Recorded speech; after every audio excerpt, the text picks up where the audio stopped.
Look at this weather, you guys. Isn't it awesome? Oh, man. Can't really see. Oh, there. That might be better. It's pouring outside. It's been like this all day. Really gray and rainy and chilly and just awesome. Oh, it's so awesome. It's so awesome. Love the rain. Shaquina says that she will come over and we're going to watch a movie. We don't know what we're going to watch yet, but we are most likely going to watch a romantic movie because it's a rainy day and we are hopeless romantics. So, the choices, let me show you the choices. It's so awesome outside. Oh my gosh. Okay, the choices. The only non-romantic movie that I'd be willing to watch, Sherlock Holmes. Just because it's awesome and Robert Downey Jr. is awesome. We have Sweet Home Alabama, How to Lose a Guy in 10 Days, Australia. I don't know if anybody even watched this movie when it came out because it's so long, but it's good. P.S. I Love You, always good. The Notebook, of course, classic. Why is this so heavy? And the #1 best romantic movie of all time, Pride and Prejudice. Ugh, this movie, you guys. When I first saw this movie, I watched it in parts on YouTube, and I watched it every night for a week. And then after that, I watched it every now and then. Like, I know all the lines to this movie. I know every scene. I could reenact scenes from this movie. I've watched it so many times. It's so good. If you have not seen Pride and Prejudice with Keira Knightley and what's this guy's name? I should know his name. Matthew something. Matthew Fadian, whatever. You should watch it. It's so good. So those are our choices, and when she gets here, we're going to decide which one we're going to watch on this gorgeous, rainy, amazing day.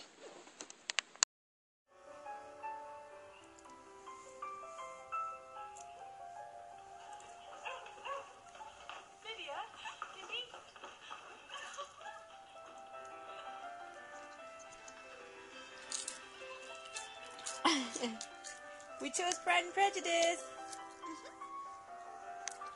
So we get to see the really, really hot Mr. Darcy. Darcy. She means Darcy. Mr. Darcy. On a scale of 1 to 10, how awesome is this movie? 12.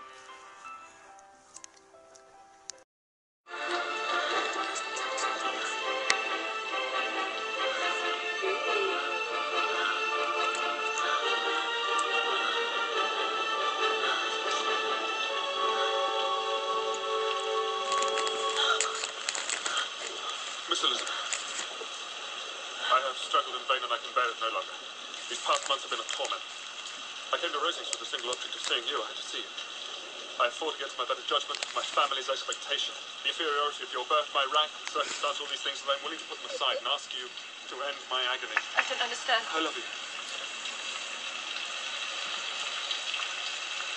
Most ardently. Please do me the honor of accepting my hand. Sir, I appreciate the struggle you have been through, and I am very sorry to have caused you pain. Believe me, it was unconsciously done. Is this your reply? Yes, sir. Are you laughing at me? No. Are you rejecting me? I'm sure that the feelings which, as you've told me, have hindered your regard will help you in overcoming it.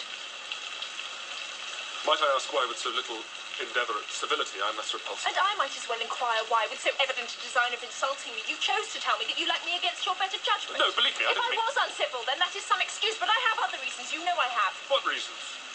Do you think that anything might tempt me to accept the man who has ruined, perhaps forever, the happiness of a most beloved sister? Do you deny it, Mr. Darcy? That you separated a young couple who loved each other, exposing your friend to the centre of the world for caprice, and my sister to its derision for disappointed hopes, and involving them both in misery of the acutest kind? I do not deny it. How could you do it? Because I believed your sister indifferent to me.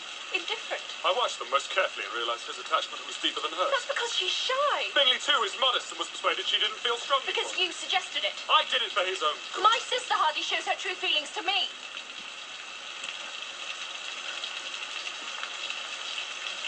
I suppose you suspect that his fortune had some No, bearing I on wouldn't the do your matter. sister the dishonour, though it was suggested. What was?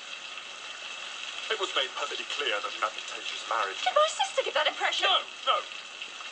No, there was, however, I have to admit, the matter of your family. Our want of connection. Mr. Bingley didn't seem to vex No, it was himself more about than that. that. How, sir? It was the lack of propriety showed by your mother, your 3 younger sisters, even on occasion your father. Forgive me. You and your sister I must exclude from this.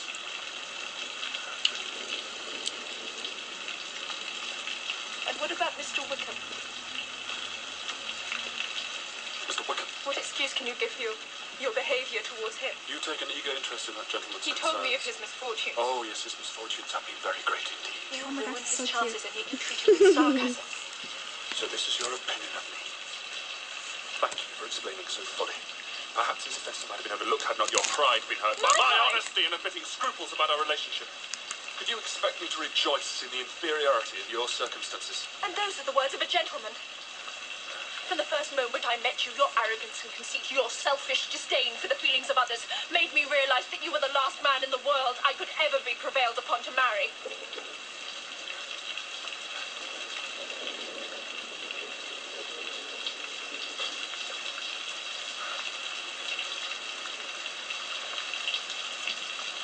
Forgive me, madam, for taking up so much of your time.